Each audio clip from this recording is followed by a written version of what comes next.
Hey guys, Jacob and Fabio here. Today, we're going to be talking about Roosterteeth and, what they're doing with anime. So, we've especially brought on Fabio because he's one of the only other Roosterteeth fans here on the channel, if that wasn't obvious. So we're going to get straight into it. Yes, let's. What an amazing push that they've done in the last couple of years with anime. It truly is impressive, honestly, because I've been a Roosterteeth fan since the start, basically. Yep. I can't say that I liked everything that they put out. I definitely felt that Ruby started off as very rough overall. Ruby was very rough. Ruby was a fascinating... what's the word? It was a proof of concept? Yes, proof of concept. Like, it came from a place of absolute love and adoration for anime. And you can see that in the way that they chibiify the characters in that first episode and all the little 2D art tricks that they throw in. Absolutely. The references to old anime. The dog in Ruby, of course, is a small corgi named Zwei, which is a reference to Cowboy Bebop's corgi named Ein. Of course, Eins, Zwei in German is 1 and 2. So, like that's a cute little thing, but the fact, what they've created, of course, 3D, CG, any long-term viewers of the channel know that we don't like that at all. No, and part of the issue, honestly, is most of the time it's used very inappropriately. Yeah. Like, they try to fuse it in with 2D art, and it just sticks out like a sore thumb for the most part. Real pain. And honestly, the 3D in Ruby at the start, let's be real. The first 2 seasons were rough. Yes. But I can honestly say, obviously, when they had the whole engine change and everything like that, already that was just a huge jump in quality. Season 3 was incredible. Facial expressions, and everything like that. And in particular, I just recently saw the first episode of Genlock. Yes, and this is what prompted this topic. This show is for real right now. For real.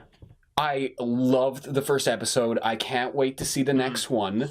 The art style overall is phenomenal. Fantastic. It works so well in 3D. Yeah, and that's the thing. We've seen mech shows in 3D before, but this is something that looks incredible. Yeah, no. We have Knights of Sidonia that Netflix did and that sort of thing, but I'm not sure if it's just the lighting changes as well and everything, but everything across the board is such an improvement over anything they've done before, between the voice acting, the animation style, the story itself. Yeah. It's just really, really good. It definitely feels more anime than Ruby. Ruby seemed like a love letter to anime, whereas Genlock feels like they're making an anime. Exactly, and they know that they're making an anime and they're going into it. It's got all the best parts of Pacific Rim and, Gundam Wing. We were talking about that. Seeing the models of the mechs. Yeah, no, and I should mention, I came in basically completely blind. The only thing I saw was a brief half-second clip or so from when they first announced it, and then I decided, you know what, I'm just going to go in completely blind. I'm not going to look at any trailers. I just... I wish I could have done that. Well, with anything that I feel like would really hype me up, I actually love just going into blackout mode for it. For sure. So that I go in with zero expectations on the story or anything like that. For sure. No trailers, like I said. And I just came in, and honestly, it just really was impressively done. Is it the best anime ever? No, I don't think they're quite there yet. But, considering where they came from, recording voice lines in their bedroom, in Jeff's bedroom, I believe. Closet, from what they've begun with RVB. And then, of course, everything changed when they brought on Monty Ohm. Rest in peace, you beautiful bastard. Oh, my goodness. I cried that day, honestly. Oh, yeah. It's so not fair. And then... And I'm a little depressed at the moment as well because, Kingdom Hearts 3 is about to drop, and I remember the video when he just found out that it got announced, and yes, a beautiful soul who I would imagine where all of these series would be with that. But of course, can't get caught up on the past. What they're doing now is incredible, and a lot of it is, of course, in the legacy of what he started. And that's actually one thing I wanted to mention as well, because there are a couple of action scenes in the first episode, and I have to say, honestly, it actually feels like up to that quality. Yes. And awesome. because basically with Ruby after he passed, Yeah. there was action scenes and whatnot, but none of them, to me, None of them- ever felt like it really reached his level of polish because None of he them was had a that machine. kinetic motion. Yeah, no, he just had an incredible sense of flow in how to capture fight scenes and everything like that, and that was definitely something that I felt was lost.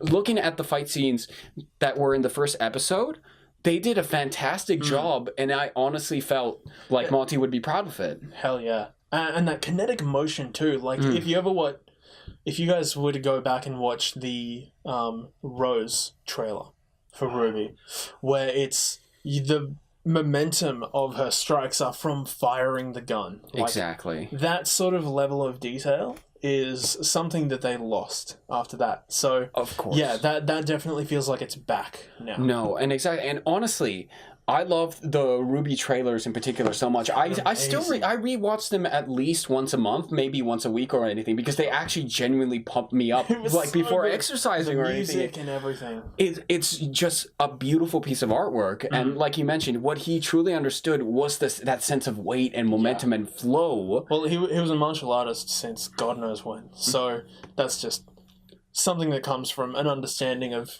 the physical movement. Yeah. And so, like, I can see that they're really pushing it really hard, and I'm so happy with it because anytime anything improves, I'm just happy with it. Definitely. Right? I don't like focusing on negatives, like, oh, this was trash or anything like that. I just go, okay, that wasn't that great. Yeah, what are you doing we to can improve it? Definitively say that season 1 and 2, whilst amazing in their time, they were lacking. Even when they came out, they were lacking. Like, yeah, no. And at the time, aside from the fight scenes, I just didn't like most of it. Like, the voice acting was really, really, really rough. They were very green, and it remained that way until they started getting Funimation voice actors in, like Yuri Lowenthal and Travis Willingham and Laura Bailey and Vic Mignogna.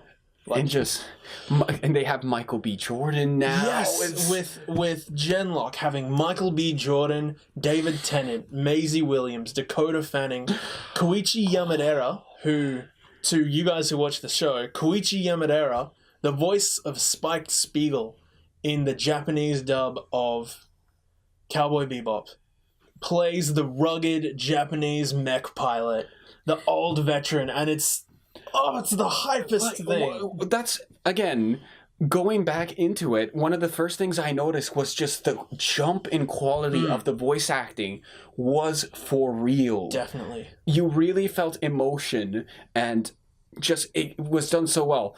The dialogue itself still isn't the best thing ever or anything, but it doesn't matter. It's still, it absolutely is, but it's still so good in comparison to when you look at where they came from. It's undeniable that they're improving and that they're passionate about this, and that's what I'm loving about this show. And and that especially is why why we're talking about Roosterteeth and their impact on the anime industry is that they've now created two things that are being ported from Western, like English, to Japanese and given to Japan as anime, which is never happened. No, like, Ruby characters are now in Blaze Blue as well. And they're a perfect fit. Yeah, oh, my Lord. Absolutely. Like, it's the Japanese voice actresses for Ruby are amazing. I need to check it out then. Yeah, it sounds like when you watch Ruby in Japanese, it's almost like maybe I should watch it like this all the time. You should just watch it in Japanese instead. Yeah, no, I could actually see that, honestly. For sure. And I'm really looking forward to seeing the Japanese dub of Genlock, which I know that they're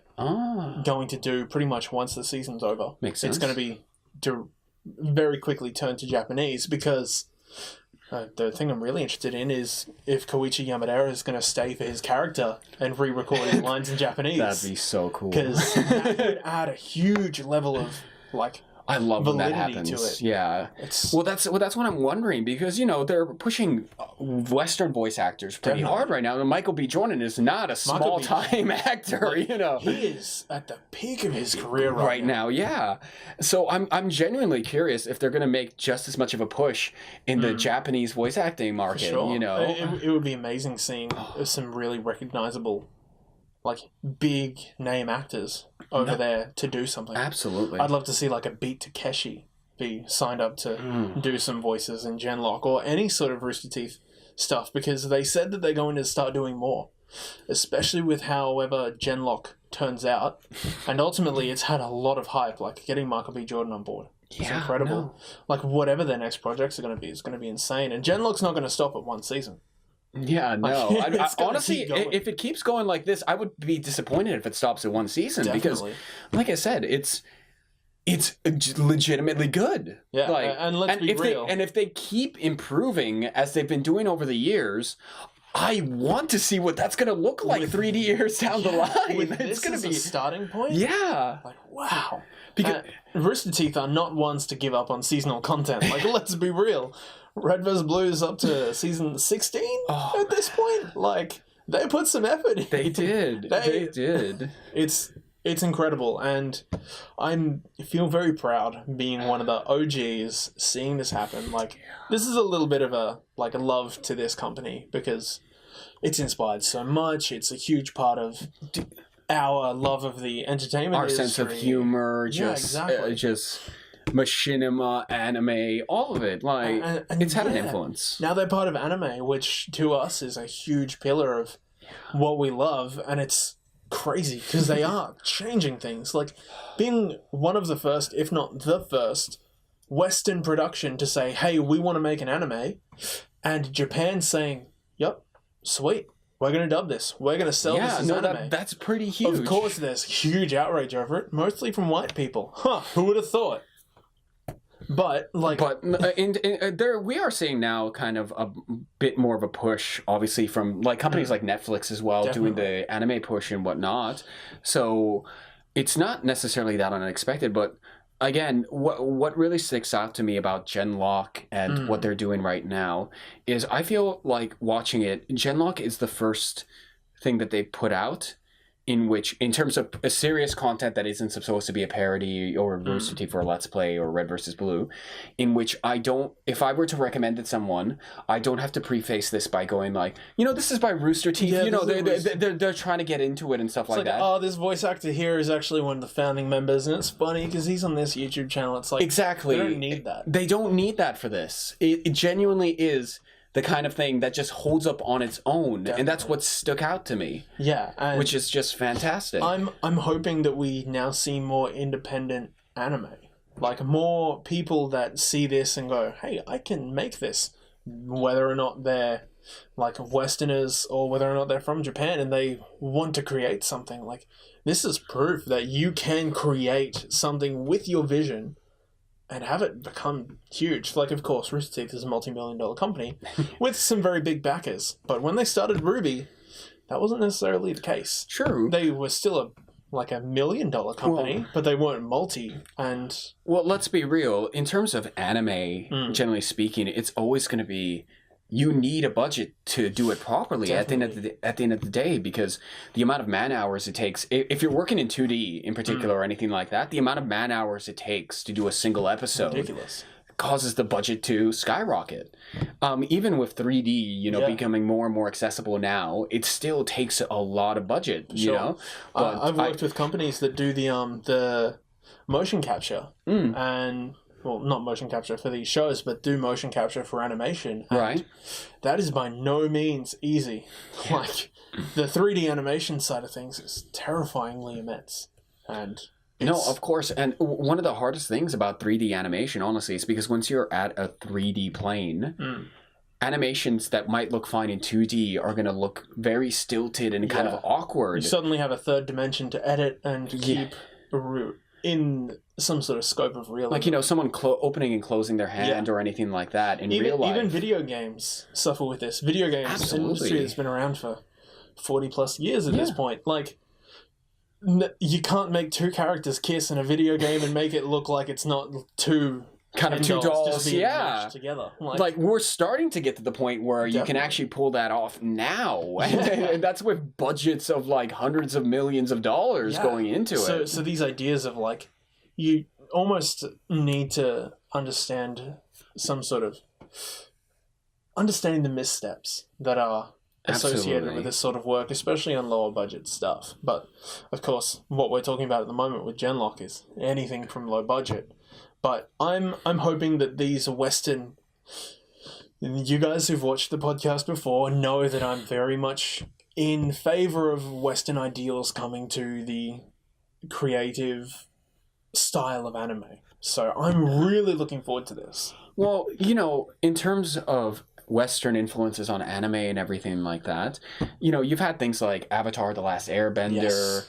which was absolutely fantastic. And I know there's a debate as to whether it is anime or not, because It shares so much DNA with anime. it really does. But it's still one of those things, even if it's not on a technical level anime, which, fair enough. I'm not one to argue tags that much or anything like that. Arguing semantics will kill you. Exactly, right? But at the end of the day, it still results in kind of an evolution of the general entertainment art form of Anything it. that pushes the genre forward. Exactly, and can leave really interesting and cool things at the end of the day. And yeah, let's leave it on that, guys.